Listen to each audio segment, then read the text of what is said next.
9 साल में पहली बार हो रहा है कि 20-20 विपक्षी पार्टियों का एक साथ सम्मेलन वो नीतीश कुमार जी करवा रहे हैं। क्या आपको लगता है कि इस बैठक का फलाफल निकलेगा? हमको लगता है कि पहले ही लोग ये तय करेंगे कि भाई ये सारे मुद्दों पर हम इकट्ठा हों। तो लालू जी के को लेके होप रखते हैं कि नहीं नहीं आदमी जिंदा है, ये आदमी के पास अभी भी मास सपोर्ट बहुत ज्यादा है। टाइगर अभी जिंदा है, टाइगर जिंदा है। तो ये कोई जरूरी नहीं है कि दुल्हा मेरे पास नहीं है तो आप चुनाव नहीं हारिएगा, हम चुनाव नहीं जीतेंगे, हम इशू पर चुनाव लड़ेंगे। आगे के दिनों के नेता तो तेजस्वी हैं ही ना, इसमें तो हम लोग भी मानेंगे और नीतीश कुमार जी ने तो इसको मान ही लिया। नमस्कार, मेरा नाम ज्ञानेश्वर है और मेरे साथ न्यूज रूम में हैं नलिन वर्मा जी। बहुत ही सीनियर जर्नलिस्ट हैं, अच्छे लेखक हैं। इन्होंने कई किताबें लिखी, गोपालगंज टू रायसीना, इसके अलावा बिहार पर आधारित कई किताबें, the greatest folk tales of Bihar. अभी एक और नई किताब आ रही है बिहार की ग्रामीण जीवन की संस्कृति के बारे में। नाम खुद नलिन वर्मा जी बताएंगे। स्वागत है नलिन जी। और हम चर्चा करें, किताब का नाम बता दें पहले, जो नई किताब आने वाली है। राजकुमार हार्टथ्रॉब, जो बिहार के ग्रामीण जीवन जी की किताब है, इंग्लिश में है जी, वो ओम बुक्स इंटरनेशनल से आ रही है अक्टूबर-नवंबर में। चलिए, बहरहाल हम लोग चर्चा करते हैं। कल पटना में विपक्षी महाजुटान है और नरेंद्र मोदी को रोकने की कोशिश की पहली संयुक्त बैठक है। पहल नीतीश कुमार ने की है। लोग कह रहे हैं नीतीश कुमार प्रधानमंत्री पद के दावेदार हो गए हैं, लेकिन नीतीश कुमार ने बार बार स्पष्ट किया है कि मैं दावेदार नहीं हूं, लेकिन भाजपा को रोकना चाहता हूं क्योंकि ये देश का इतिहास बदलना चाहते हैं और देश के मुद्दों से भटक गए हैं। तो बीजेपी वाले कह रहे हैं नीतीश कुमार क्या बदलेंगे, नीतीश कुमार क्या रोकेंगे, नीतीश कुमार खुद मिट जाएंगे, नीतीश कुमार का कद क्या बचा। तो कल बैठक होनी है। 17 पार्टियों के नेता बिहार आ रहे हैं, कई लोग पहुंच चुके हैं। ममता बनर्जी आ रही हैं, अरविंद केजरीवाल आ रहे हैं, भगवंत मान आ रहे हैं, उमर अब्दुल्ला, महबूबा मुफ्ती, ममता बनर्जी, स्टालिन। क्या आपको लगता है कि इस बैठक का फलाफल निकलेगा? क्योंकि कांग्रेस से कई पार्टियों का सीधा संघर्ष है। नीतीश कुमार चाहते हैं 1 to 1 फाइट। कुछ फलाफल निकलने वाला है? मोदी के रथ को रोक पाएंगे ये सब? देखिए, आपने पहले एक बात कही कि प्रधानमंत्री बनने की, जी, ये नीतीश कुमार जी बार बार मना कर चुके हैं। उनके पार्टी के प्रेसिडेंट कह चुके हैं कि भाई हम प्रधानमंत्री के दावेदार नहीं हैं, हम सब पार्टियों को इकट्ठा करना चाहते हैं।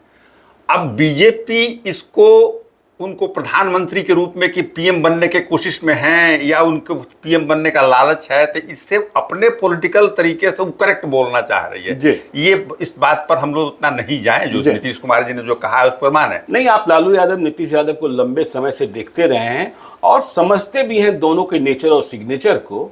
क्या लगता है आपको, वे महागठबंधन की सरकार फिर से बनाए? लोग कहते हैं नीतीश कुमार को बहुत बड़ा नुकसान हो गया, मोदी के साथ थे तो कम से कम डबल इंजन की सरकार थी, अब नीतीश कुमार फिर से पलटू राम कहे जाते हैं। जी नहीं जी, नीतीश कुमार जी का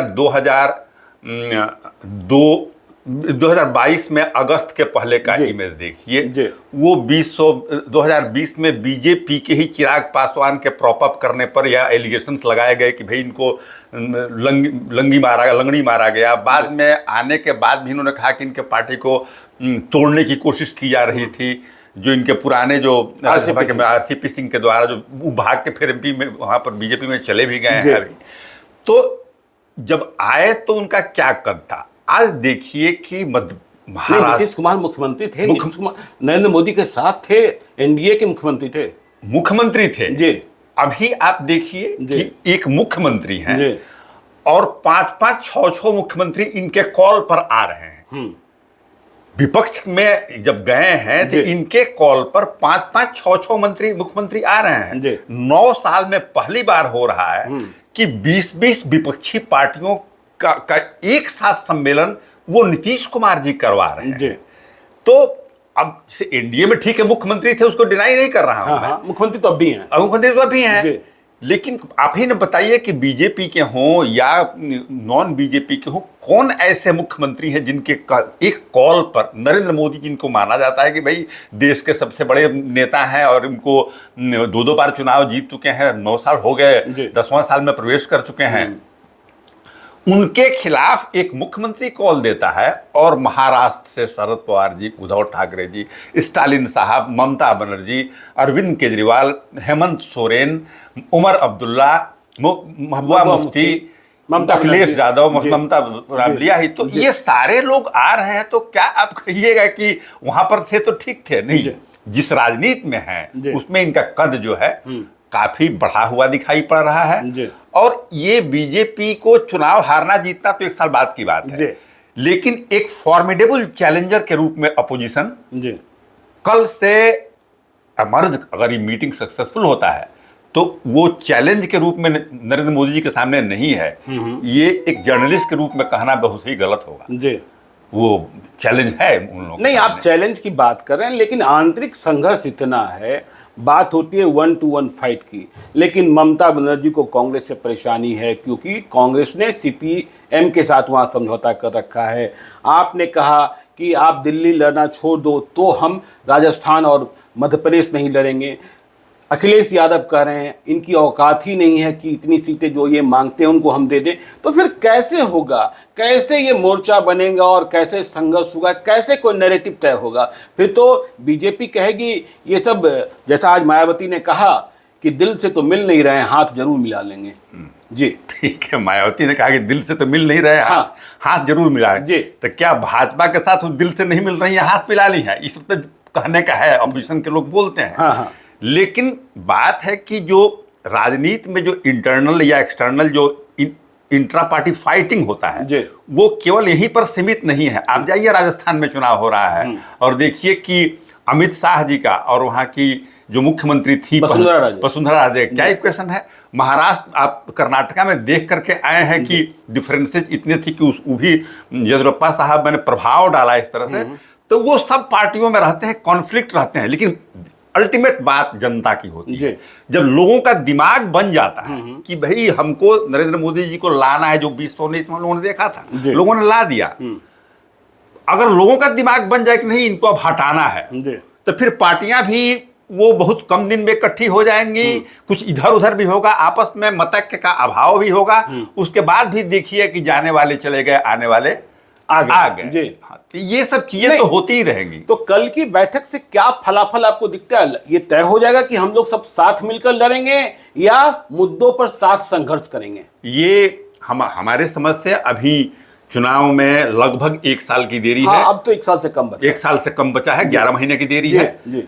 ऐसे केस में पहले तो हमको लगता है कि जो कल की मीटिंग होगी, हमको जो लगता है वो इशू जो इस देश में है, मणिपुर है, रेसलर्स का एजिटेशन लंबे समय से चल रहा है, स्कैम्स बीजेपी के राज्य में हो, जो कि बीजेपी अपने स्कैम के अगेंस्ट में 3-3 एजेंसी को लगा करके लोगों के ऊपर लगी हुई है। लेकिन उसके भी जो राज्य है, चाहे कर्नाटका के चुनाव में खुल करके सामने, मध्य प्रदेश में राशन स्कैम हुआ है, उसमें ये स्कैम हुए हैं। तो ये लोग, ये जो देश में एनसीईआरटी में टेक्स्ट बुक का सिलेबस को बदलना, इतिहास को बदलना, हमको लगता है कि पहले मुद्दों पर ये लोग, कल की जो मीटिंग होगी उसमें मुद्दों पर लोग इकट्ठा होंगे कि भाई हम इस मुद्दों पर इकट्ठा रहेंगे। दिल्ली में आप देखिए साहब की अध्यादेश के खिलाफ, तो एक तरह से देश में जो माहौल है, जो महंगाई है पहले ही से चली आ रही है, अनएम्प्लॉयमेंट है, ये सारे इशू जो हैं, उनके प्रोमिसेज हैं नरेंद्र मोदी जी के, हमको लगता है कि पहले ही लोग ये तय करेंगे कि भाई ये सारे मुद्दों पर हम इकट्ठा हों, इसके बाद सीट की बात हम लोग आगे के मीटिंग में करेंगे।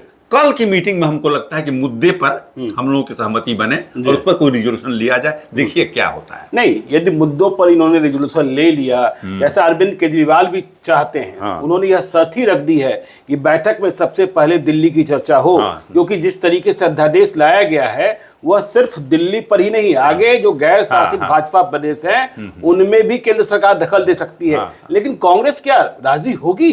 ये देखिए, कांग्रेस भी, इसने ये नहीं कहा है कि इसको सपोर्ट नहीं करते, इसने यही कहा है कांग्रेस। और कांग्रेस एक ऐसी पार्टी है, अरविंद केजरीवाल जी की पार्टी ने बीजेपी के खिलाफ, बीजेपी के पक्ष में भी वोट किया है राज्यसभा में, आपको कश्मीर के इशू पर। कांग्रेस एक ऐसी पार्टी है कि आज तक बीजेपी के किसी रिजोल्यूशन को उसने सपोर्ट नहीं किया है।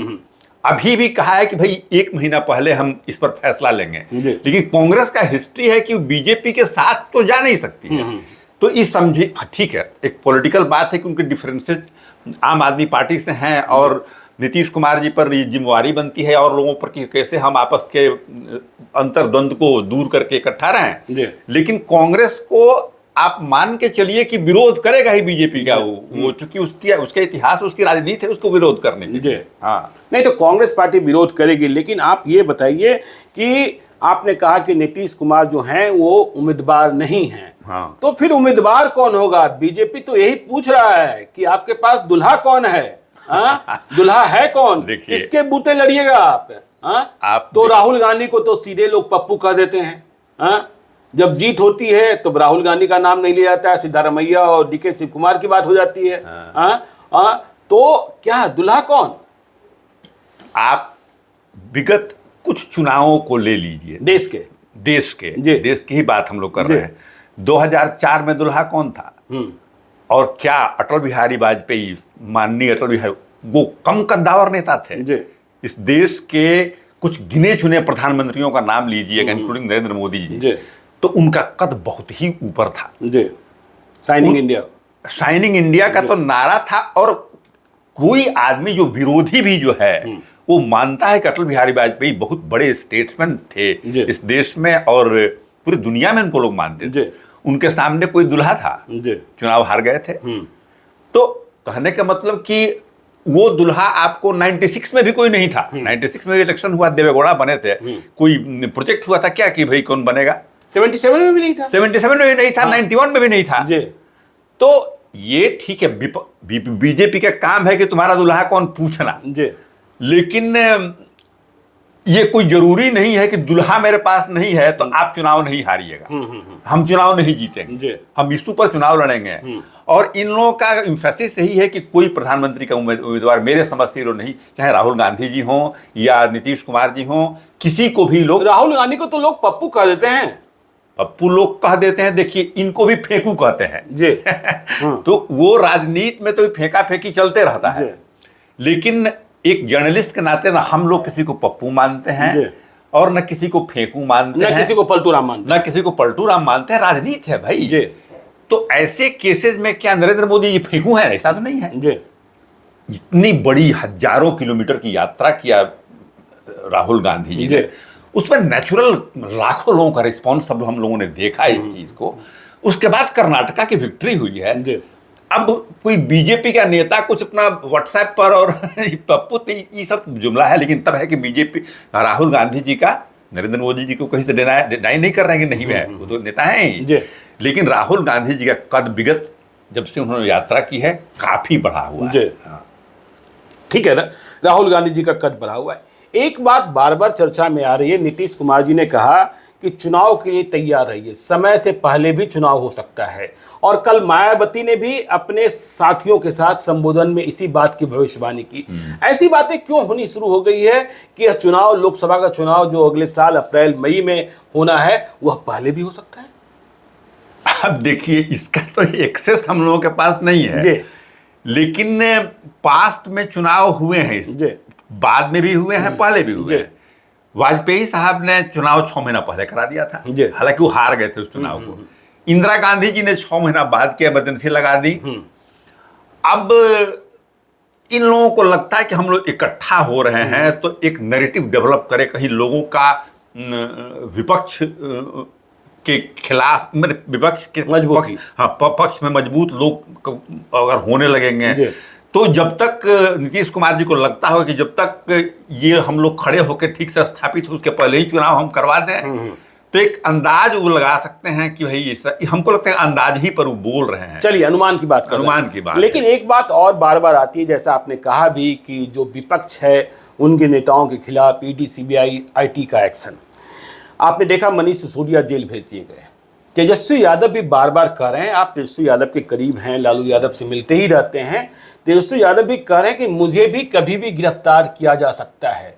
क्या आपको लगता है कि विपक्ष के नेताओं को गिरफ्तार कर चुनाव के पहले यह कवायद हो सकती है? हो सकती है जी, हमको भी लगता है। इसलिए कि देखिए, इसके एग्जाम्पल हैं जी। अब स्टालिन के एक मिनिस्टर 10 साल पहले के केस में उनको गिरफ्तार कर लिया गया जी। 10 साल पहले का कंप्लेन है। आप देख ही रहे हैं कि आम आदमी पार्टी में गिरफ्तारी हुई है, दो दो लोग, सत्येंद्र जैन और सिसोदिया साहब, कल महाराष्ट्र में उद्धव ठाकरे के करीबियों के यहाँ रेड हुई है महाराष्ट्र में जी। और ये जो केस है लैंड फॉर जॉब स्कैम का जो केस है, उसमें तेजस्वी जी पहले से नहीं है, उसमें एक्यूज नहीं है, लेकिन उसमें अब नए सप्लीमेंट्री चार्जशीट करने की बात है, नए फ्रेश एविडेंस की बात सीबीआई कर रही है। तो इन्वेस्टिगेटिंग एजेंसीज अपने पक्ष बीजेपी के में जो लोग हैं वो निश्चित रूप से उस पर कोई कार्रवाई कर सकती है, नहीं कर रही है। हाँ, अपने लोगों के खिलाफ, अपने लोगों के खिलाफ, बीजेपी में के बीजेपी के लोग हैं, जो कि भ्रष्टाचार के एस्टैब्लिश मुकदमे, सीएजी का रिपोर्ट आया है कि स्कूटर के बदले, ट्रक के बदले स्कूटर का नंबर भर दिया गया राशन घोटाला में, लेकिन कोई कांस्टेबल भी पूछने नहीं गया है वहां की सरकार से, वहां के लोगों से। हेमंत बिस्व शर्मा और नारायण राणे ये लोग मिनिस्टर तो बने हुए हैं और उन पर चार्जेस थे। तो सीबीआई, इनका एलिगेशन है विपक्ष के लोगों का कि केवल हमारे ही पाले के लोगों को गिरफ्तार किया जा रहा है। तो आंकड़े भी यही बता रहे हैं कि ऐसा हो तो रहा है इसमें। तो तेजस्वी खुद बोल चुके हैं। तो हमको कहने में, आपको कहने में क्या दिक्कत है कि तेजस्वी गिरफ्तार किए जा सकते हैं, मतलब विपक्ष को दबाने के लिए ऐसा हो ठीक है। चलिए अब आते हैं, नीतीश कुमार की बात हमने कर ली, शरद पवार की बात कर ली, राहुल गांधी की बात कर ली, ममता बनर्जी की बात कर ली, लेकिन लालू यादव के बिना बातचीत कहाँ खत्म होने वाली है। तो लालू यादव से आपने कल भी मुलाकात की है मेरी जानकारी के मुताबिक। क्या लालू यादव जो किडनी ट्रांसप्लांट करा कर आए हैं, क्या इतनी स्टैमिना बची है कि जहां राह में रोड़े अटकेंगे विपक्ष में उसे वो पूरा कर पाएंगे, या लालू यादव अब मान लिया जाए कि वो स्थिर हो गए हैं? नहीं, मेरी जो समझ है लालू प्रसाद जी के बारे में, वो स्थिर तो नहीं हो गए हैं। और दूसरी बात है कि उनके पास विल बहुत स्ट्रांग है, वो बहुत ही भीतर के आत्मबल के बहुत मजबूत नेता हैं। और ठीक है, अभी मिल लोगों से नहीं रहे हैं, ऑपरेशन हुए बहुत दिन नहीं हुआ, तो थोड़ा इन्फेक्शन से बचने के लिए बहुत गैदरिंग में नहीं जाते हैं, लेकिन कल वो मीटिंग में पार्टिसिपेट करने जा रहे हैं। तो इसका ये मतलब नहीं कि अपना काम नहीं कर रहे हैं। कल नीतीश कुमार जी से मिलने गए तो क्या वो जा करके वहां पर केवल भूजा पकौड़ा की बात किए होंगे, स्ट्रेटजी की बात किए होंगे, बड़े नेता हैं। ममता बनर्जी जी सुनते हैं कि आएंगी तो उनसे मिलेंगी जा करके, वो फोन पर रहते हैं, वो देश अभी भी लोगों से वहां बात करते रहते हैं, लोग उनको फोन करता है। और अपोजिशन कैंप के जितने भी मुख्यमंत्री लोग हैं, बड़े बड़े कद्दावर लोग हैं, वो लालू जी के को लेके होप रखते हैं कि नहीं आदमी जिंदा है, ये आदमी के पास अभी भी मास सपोर्ट बहुत ज्यादा है, टाइगर जिंदा है। तो इसकी भावना जो है उसके अनुरूप लालू जी रहने का कोशिश करते हैं। अच्छा। अभी बैठते नहीं है, इस सब की कामों को करते रहते हैं जी। तो लालू जी जहां रास्ते में रोड़े अटकेंगे उसे दूर करने की कोशिश करेंगे, यह विश्वास अभी भी आपको? नहीं, हम ही को नहीं विश्वास जी, विपक्ष में नीतीश कुमार जी को भी विश्वास है। और सारे, ममता बनर्जी हो, शरद पवार हो, आपको हेमंत सोरेन जी हो, स्टालिन साहब हो, जितने विपक्ष के लोग हैं, उमर अब्दुल्ला हो, फारूक अब्दुल्ला हो, सारे लोगों को, अखिलेश यादव हैं, आप जानते ही हैं, ये सारे लोगों को बहुत कॉन्फिडेंस है लालू प्रसाद के ऊपर कि जब तक जिंदा हैं तो इनकी बातों को लोग सुन लेंगे। कहीं पर दो गो पेच फंसा तो ऐसे केसेस में लालू जी को लोग सुन लेंगे कि भाई नहीं भाई इनकी बात सुन लीजिए, सीनियर लीडर हैं, अपना कोई स्टेक नहीं, उनको पीएम सीएम तो बनना नहीं है और अब बड़े जनाधार के नेता हैं, तो ऐसे रूप में इनएक्टिव और स्थिर हो जाना।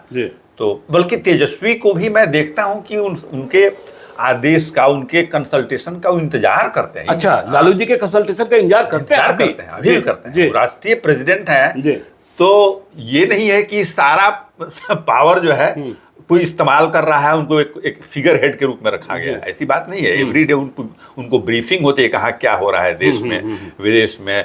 तेजस्वी जी कहीं भी जाते हैं, आते हैं, तो उनसे राय मशवरा करते हैं, गाइडलाइन पर लोग काम करता है, पार्टी के लोग जाकर उनके पास बैठते हैं, वो गाइड करते हैं। अच्छा, अंतिम सवाल हम लेते हैं। आपने शुरू में ही बात कही थी कि नीतीश कुमार अभी कोऑर्डिनेटर नहीं बने हैं, लेकिन कोई यूपीए बनता है और वो कोऑर्डिनेटर बनते हैं और दिल्ली की राह पर निकलते हैं, तो क्या तेजस्वी यादव बिहार को संभाल लेंगे? नीतीश कुमार जी ने खुद अपने कहा है कि 2024-25 के जो चुनाव 2025 के जो चुनाव होगा तेजस्वी जी के नेतृत्व में होगा। देखिए प्रैक्टिकल बात समझिए जी। तेजस्वी जी अभी 30 में यंग हैं। नीतीश कुमार जी राष्ट्रीय राजनीति की तरफ तो चले ही गए हैं ना, जा ही रहे हैं अपना। 2024 तक तो देखना पड़ेगा कि भाई कैसे चुनाव में कैसे कोई परफॉर्म करता है। लेकिन अब लालू प्रसाद जी, नीतीश कुमार जी आगे के दिनों के नेता तो तेजस्वी हैं ही ना। इसमें तो हम लोग भी मानेंगे और नीतीश कुमार जी ने तो इसको मान ही लिया, बता चुके हैं लोगों को। चलिए, तो आपने सुना सीनियर जर्नलिस्ट नलिन वर्मा जी से कि कल जो बैठक हो रही है पटना में, क्या संभावनाएं हैं, विपक्ष कितना मजबूत होगा, कितना मजबूत नहीं होगा, और विरोधियों को दबाने के लिए अब सत्ता पक्ष मतलब बीजेपी क्या कर सकती है। क्या तेजस्वी यादव गिरफ्तार कर जेल भेजे जा सकते हैं? इस सवाल का जवाब भी मिला है। तो हम बने रहेंगे आपके साथ, आप देखते रहिए लाइव सिटीज को। यदि अब तक आपने हमारे यूट्यूब चैनल लाइव सिटीज को सब्सक्राइब नहीं किया है तो जरूर कर लीजिएगा, और यदि इस वीडियो को फेसबुक पेज के माध्यम से देखें तो पेज को लाइक कीजिएगा, ट्विटर पर भी हमें फॉलो कीजिए। धन्यवाद।